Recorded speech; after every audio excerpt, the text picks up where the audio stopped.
Hello, welcome back to my channel. I wanted to do a full face of makeup that just has a giant question mark above it in my mind. And I want my personal makeup collection to be all things that I am, in love with, really enjoy using, or that I actually have like solid thoughts around.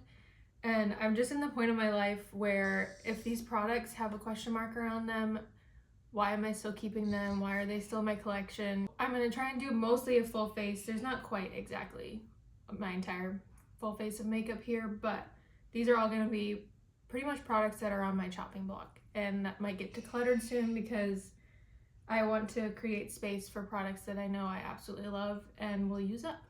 I am going to show each product that I use that is in this category. Every other product outside of that I will link in the description box, but I won't show it on camera, but it will be down there if you're curious about something else that I use.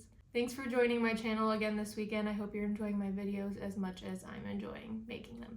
Let's get started. I'm going to skip primer and go straight into the foundation. Profusion Cosmetics Feel Good Skin Longwear Skin Perfector, and I have it in the shade Fair 1.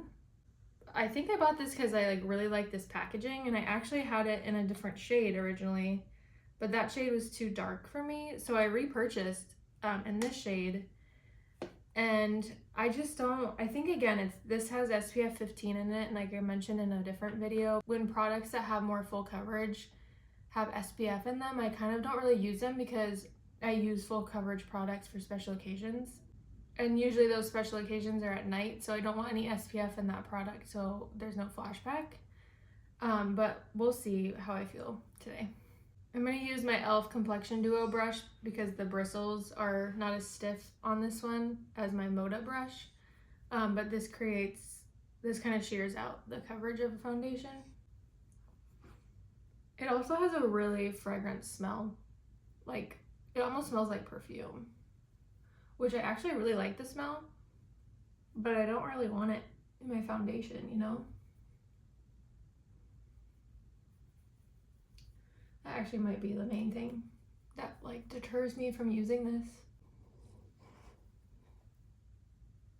This is definitely full coverage. Yeah, medium to full, I would agree.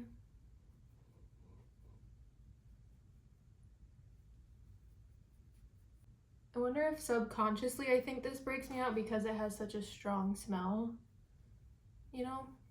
So far so good. It's collecting a little bit weird around my nose and my mouth, but that's the area on my skin that's the most dry right now, so can't fault the foundation too much for that. But yeah, I mean, I really enjoy the finish of it. It's kind of natural finish.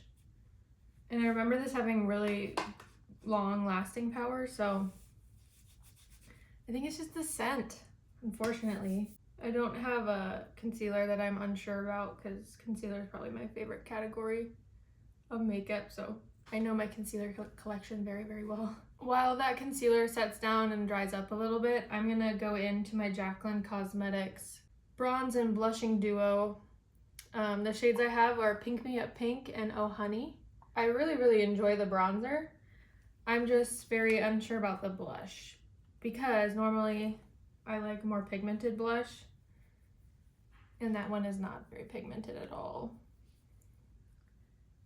So we'll just breeze through bronzer. I really like this bronzer a lot. And part of me kind of wishes I just had the bronzer alone, standalone, without any blush next to it, but okay. I'm just blending out the concealer really fast before I go in with blush.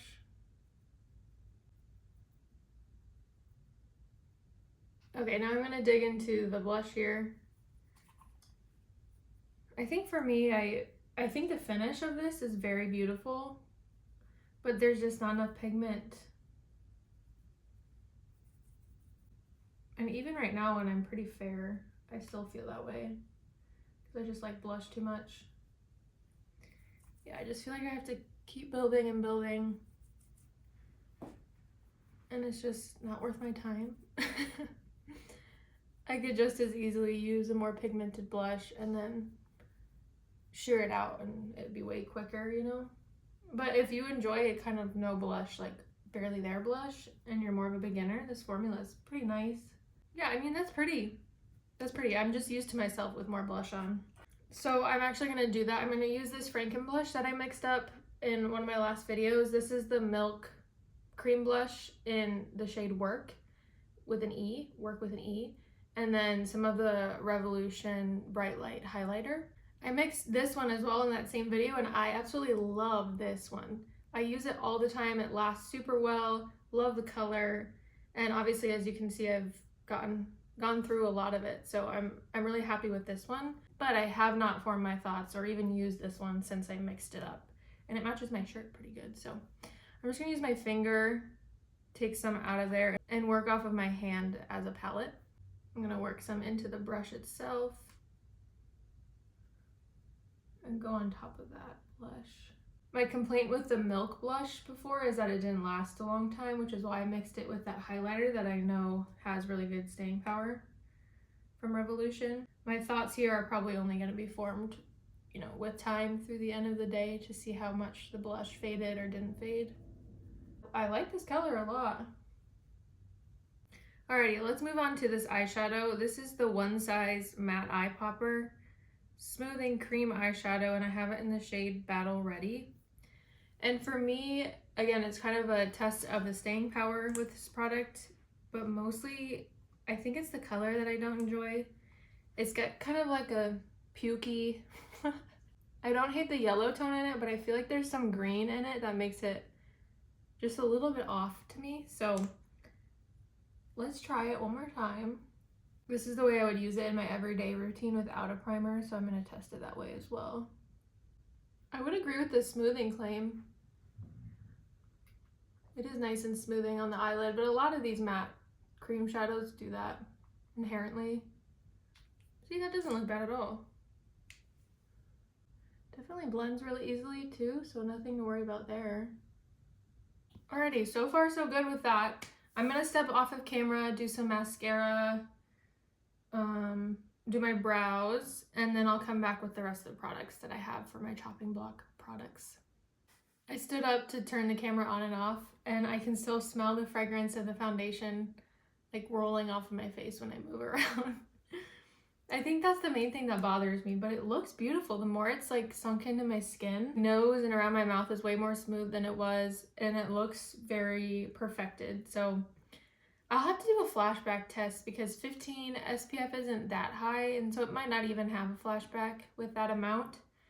And if it doesn't, then I need to stop worrying so much about that when I use it for special events, because like, who cares? Who really cares that much? The next product on my chopping block is this Essence Brighten Up Banana Powder.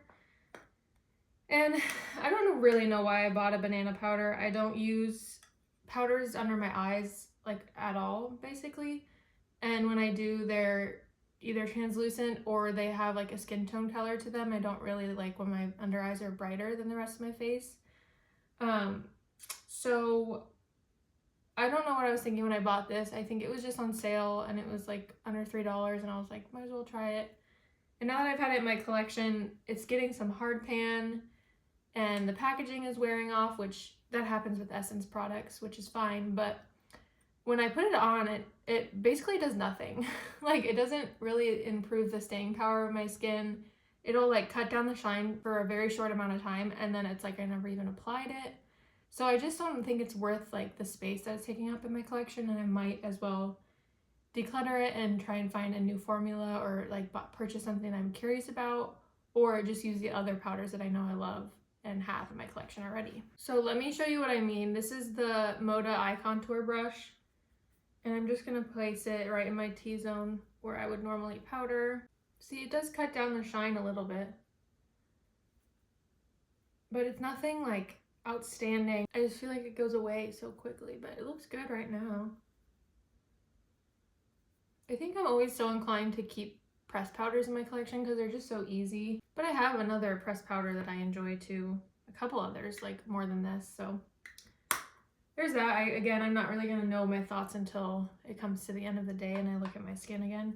So the last product is the Maybelline Superstay Teddy Tint lip product, and I have it in the shade Mascara Tier 20, And I got this for Christmas. I was really sucked into the packaging. I mean, look how cute that is. And I'm not really sure why I went with this shade. I think I was wanting it to be kind of like Clinique Black Honey. But the couple times I've worn it on my lips, I'm just not sure. The formula is foreign to me. It's like that moussey kind of K-beauty formula that can sheer out. But I can't remember. I don't think this is it says liquid lip tint. So maybe it is a stain. I'm not sure, but I just need to play around with it more. So let's do that. I applied it in the past more opaque, but I think the way I'm gonna like it is when I sheer it out more. Oh yeah, see, I like that a lot actually. I'm gonna use the Wet n Wild Brandy Wine lip liner, and I've really been into a gloss finish formula or lip oil formula, so maybe that's another reason why I wasn't reaching for this very much. Yeah, I like that a lot. Wow. It is definitely like, my lips are more pigmented naturally, so it's kind of a pretty good nude shade for me. There's like a little bit of depth to it, but when it's sheared out, wow, it's really pretty. Okay, and it's like a matte formula in that you can't really see it on the lips. Like you can't see that it's matte. It doesn't completely suck the life out of my lips.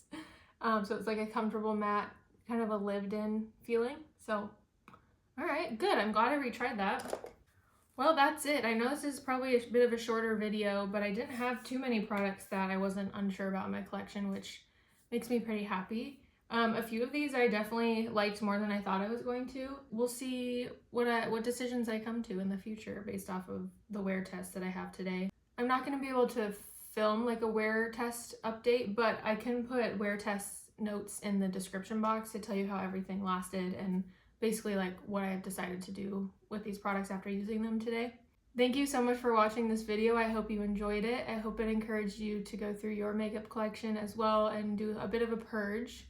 Get rid of products that either you are not sure that you like, you know that you don't like, and you're just holding on to them for some reason. In my declutters, my previous declutter videos, my goal is to have everything in my collection be something I know I love and like would not be upset about using it for a special occasion, for example, because those are the kind of high level products that I want to keep in my collection and not just settle for anything less than that. So thank you for watching. I hope you enjoyed, and I'll see you in my next video. Bye.